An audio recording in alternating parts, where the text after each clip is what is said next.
Assalamualaikum warahmatullahi wabarakatuh. Semangat pagi, salam sejahtera untuk kita semua.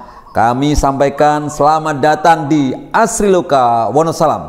Perkenalkan, nama saya Nuryadi selaku pimpinan dari Asri Loka Wonosalam. Asri Loka Wonosalam menyampaikan banyak terima kasih atas kehadiran, kerawuhan Bapak Ibu Saudara sekalian di Asri Loka Wonosalam. Ada pepatah yang mengatakan tak kenal maka tak sayang. Untuk itu izinkan kami mengenalkan lebih dalam tentang Asri Loka Wonosalam. Asri Loka Wonosalam merupakan suatu ekoturism, training and resort. Ekoturism yaitu wisata alam, wisata ekonomi atau wisata edukasi berbasis dengan alam. Teman-teman bisa belajar berkebun, bercocok tanam, budidaya madu, belajar petik buah, belajar tentang bagaimana menanam kopi, memetik kopi, mengolah kopi, dan sampai pemasaran kopi itu sendiri. Dan masih banyak lagi yang bisa dibelajar di Asri Loka. Kemudian training yaitu sebagai pusat pelatihan. Ada outbound training, ada LDKS, ada raker, ada catering, ada meeting, ada workshop. Pelatihan bagaimana mengelola lingkungan hidup juga ada. Ada juga entrepreneur camp, ada juga English camp, dan ada camping area juga. Dan materi-materi juga kami menyesuaikan dari kebutuhan customer itu sendiri. Semua pelatihan kami bisa selenggarakan baik indoor maupun outdoor. Resort yaitu penginapan sebagai sarana. Jadi resort ini sendiri sebagai sarana dalam rangka memenuhi kebutuhan training dengan konsep alam, yaitu menyatu dengan alam. Maka kami menghindari penggunaan alat elektronik seperti AC dan kipas angin sehingga dapat merasakan udara asli dan dapat menyatu dengan alam. Karena memang di Asri Loka ini sudah dingin, jadi tidak perlu lagi AC maupun kipas angin. Tempat tidur dengan konsep big family agar ada keseruan dan kebersamaan dalam keluarga besar. Bapak Ibu, teman-teman yang kami hormati, konsep yang kami kembangkan di Asri Loka ini menggunakan konsep culture Jawa. Dikarenakan kita tinggal di Pulau Jawa dan juga ingin menggali menggali potensi serta nilai-nilai dan pesan moral yang ada di suku Jawa dengan konsep wewayangan. Oleh karena itu di Asri Loka sendiri juga mengambil filosofi wewayangan. Bapak Ibu, teman-teman yang kami hormati, saat memasuki Asri Loka, Bapak Ibu akan disambut dengan gerbang dengan pemandangan dua gunungan di kanan dan di kiri. Adanya gunungan tersebut maka menandakan telah dimulainya suatu kehidupan. Yang pertama, Bapak Ibu nanti akan memasuki area parkir, dan di sekitar area parkir ada bangunan-bangunan. Di situ ada fasilitas untuk kantor dan sarana warung wisata Asri Loka Wonosalam. Setelah masuk ke dalam, setelah melewati parkir, Bapak Ibu sekalian akan ada jalan masuk, dan jalan tersebut dengan nama Jalan Amarto. Bapak Ibu diajak ke kerajaan besar yang berkisah tentang tokoh sukses waktu itu, yaitu Pandawa. Amarto merupakan punjer dari Indraprasta yang nama rajanya yaitu Raden Puntadewa. Beliau memiliki ajian Jamus Kalimosodo. Beliau seorang raja yang jujur, sabar, serta amanah, sehingga disebut berdarah putih dalam sejarah Jawa. Termasuk ksatria peningit ngluruk tanpa bolo, menang tanpa ngasorake, yang bermakna sakti tanpa aji-aji, sugih tanpa bondo. Artinya manusia bila memiliki kekuasaan jangan berbuat semena-mena. yaitu Adigang, Adigung, Adiguno, selalu menjaga amanah dan tidak menyalahgunakan kekuasaan dari Sang Pencipta. Setelah melewati Jalan Amarta, terdapat bangunan besar yaitu Pendapa Indraprastha. Pendapa ini memiliki kisah. Dahulu kala adalah sebuah tanah yang gersang dan tandus atau hutan yang susah untuk ditanami, namun sangat berbahaya. Siapapun yang masuk akan mati dan tidak kembali lagi, seperti istilah jalmo moro jalmo mati, sehingga tidak seorang pun berani dan sudi ke hutan tersebut karena sangat angker dan sangat berbahaya. Dikisahkan dalam pembagian warisan, Pendawa mendapatkan jatah warisan tanah tersebut, dan ini merupakan pembagian yang tidak adil karena tanahnya lebih kecil dan banyak yang tidak suka tanah tersebut. Sebenarnya Pendawa berhak menolak, namun Pendawa memiliki sifat nerimo ing pandum, yaitu menerima apapun pemberian, maka diterimalah jatah warisan tanah tersebut dengan ikhlas dan lapang dada. Tanah warisan yang tandus wingit itu dikelola dengan baik dan akhirnya dapat menaklukkan semua kejahatan. Banyak makhluk halus yang ditaklukkan dan oleh Pendawa dengan ajian Jamus Kalimosodo dengan niat yang baik ikhlas, sehingga dalam kurun waktu yang singkat kerajaan Indraprastha menjadi tanah subur, gemah ripah loh jinawi, sehingga rakyatnya makmur sejahtera, tanahnya subur dan menjadi kerajaan besar adil makmur sejahtera, sehingga banyak penduduk kerajaan lain yang ingin menjadi abdi rakyat kerajaan Indraprastha. Hal ini menjadi kecemburuan kerajaan lain dikarenakan takut terkalahkan oleh kerajaan Indraprastha. Bapak Ibu sekalian, apa yang dapat kita ambil dari kisah kerajaan Indraprastha? Bisa jadi hidup kita ini penuh dengan ujian, bahkan ada perlakuan yang tidak adil atau peluncuan pada kita. Namun jika kita sabar dan ikhlas, maka kita akan mampu melewatinya, bahkan akan menjadi sukses seperti Pandawa dalam membangun kerajaan Indraprastha. Bersama kesulitan ada kemudahan. Fa inna ma'al usri yusra, inna ma'al usri yusra. Bapak, Ibu, Saudara, adik-adik sekalian yang kami hormati, di Indraprastha ini tempat kita belajar. Kita akan belajar tentang kesabaran, keikhlasan, niat suci, tulus, ikhlas dan dalam belajar maupun berusaha dan bekerja keras sesuai dengan kemampuan dan kapasitas kita masing-masing, atau istilahnya the right man and the right place. Dalam kehidupan saat sukses pun kita akan tetap mendapatkan ujian. Ujian akan selalu datang kepada kita. Selagi masih hidup, begitu juga yang dialami oleh para Pendawa waktu itu. Bahkan saat sukses mereka diuji dengan ditantang untuk bermain dadu. Tentu harusnya tidak boleh mereka lakukan itu, namun Pandawa bersedia, dan singkat cerita Pandawa kalah, dan sebagai konsekuensinya Pandawa akhirnya diusir dari kerajaannya sendiri. Saat diusir, para Pandawa mengembara ke hutan, ke sana kemari, dan akhirnya bertapa. Di dalam pertapaannya, yaitu yang terkenal di Gua Selomangling dan di Bukit Indrakila, saat bertapa mereka bertobat untuk mengakui kesalahannya dan mendekatkan diri kepada Yang Maha Pencipta. Selama pertapaan di Gua Selomangling, berita pertapaan menyebar dan sangat santer terkenal, sehingga membuat kerajaan Amarta ketakutan jika para Pendawa berhasil menyelesaikan pertapaannya. Akhirnya dikirimkanlah utusan penggoda untuk menggagalkan pertapaan.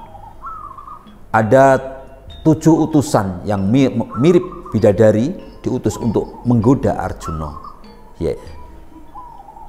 Maka di Asriloka dilambangkan dengan air mancur 7 warna dengan nama air mancur Dewa Dewi.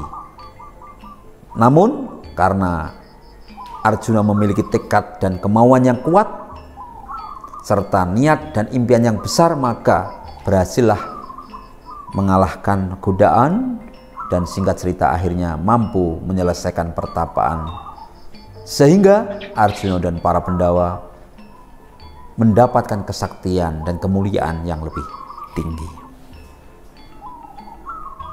Bapak, Ibu, Saudara, adik sekalian yang kami hormati, pelajaran apa yang dapat diambil dari kisah ini? Jika kita melakukan suatu kesalahan, maka harus segera mengakuinya dan segera bertobat serta mendekatkan diri kepada Yang Maha Kuasa. Meskipun berat dan banyak godaan, jika niat, jika impian kita kuat, jika tekad kita besar, maka akan mampu mengalahkan godaan dan akhirnya kita dapat meraih satu kemenangan, kesuksesan hidup di dunia maupun di akhirat. Selanjutnya di Asriloka Wonosalam terdapat lapangan yang bernama Lapangan Pasopati. Nama Pasopati diambil dari pusaka pamungkas Pandawa.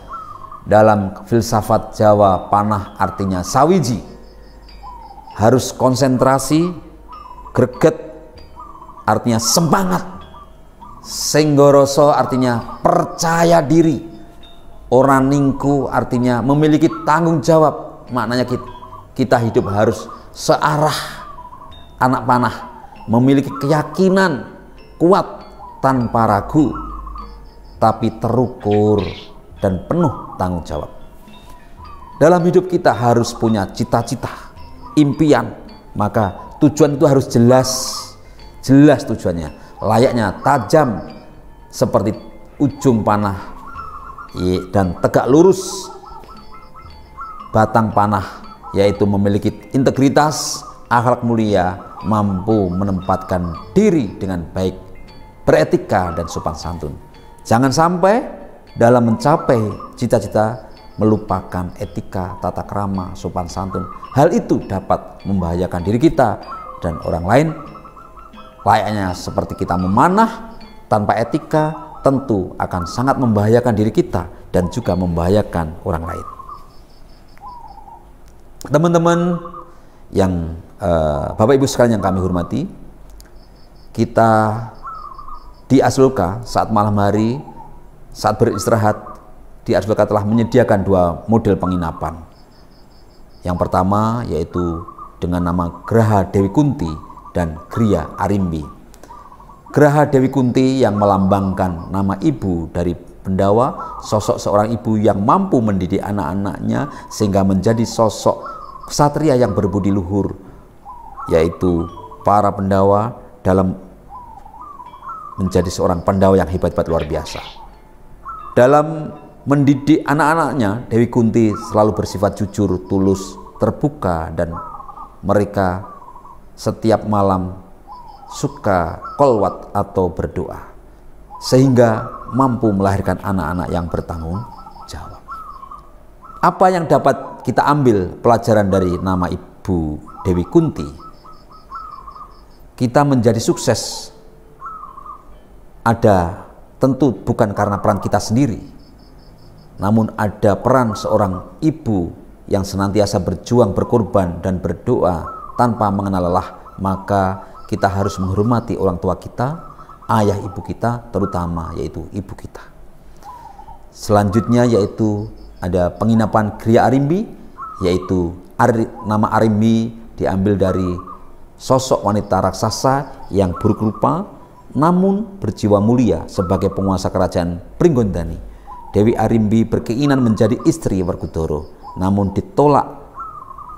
Tapi dengan semangat dan ketulusan lahir dan batin untuk suatu kebaikan dan usaha tanpa putus asa, maka Sang Pencipta Tuhan Yang Maha Esa mengabulkan keinginannya, yaitu merubah wajah raksasa menjadi putri yang cantik jelita. Begitu pula dikabulkannya doa mereka ingin menjadi istri Werkudara.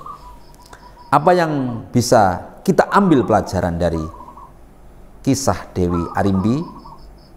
Jangan berkecil hati jika kita berasal dari keluarga miskin, keluarga tidak mampu, atau keluarga serba kekurangan. Dan jika kita punya cita-cita mulia, maka perjuangkan. Teruslah berusaha dan berdoa, maka yakinlah Tuhan akan mengabulkan usaha Anda. Dari semua kisah itu, Bapak Ibu sekalian, dari semua kisah itu, Bapak Ibu sekalian, maka dituangkanlah dalam logo gunungan di Asloka Wonosalam dengan makna 3 arah komunikasi. Komunikasi yang pertama yaitu Ma'nawi, artinya Allah. Dalam Muslim, Tuhan Yang Maha Esa, yaitu hablum minallah. Komunikasi yang kedua yaitu ada daun yang 5. Di daun yang 5 itu maknanya kita hidup di Indonesia, kita harus mengamalkan Pancasila. Seorang Muslim juga harus melaksanakan rukun Islam yang 5, ya. Maka jika rumah kita, keluarga kita dipenuhi dengan Pancasila dan rukun Islam yang 5, insya Allah kita hidup akan rukun, kita hidup akan berdampingan dengan manusia dengan baik. Karena hablum minan nas, kita menghormati satu dengan yang lain. Selanjutnya kita juga di situ di logo gunungan di Asloka juga dipenuhi dengan dedaunan di situ, itu melambangkan dengan daun-daunan di situ, itu maknanya yaitu hablum minal alam.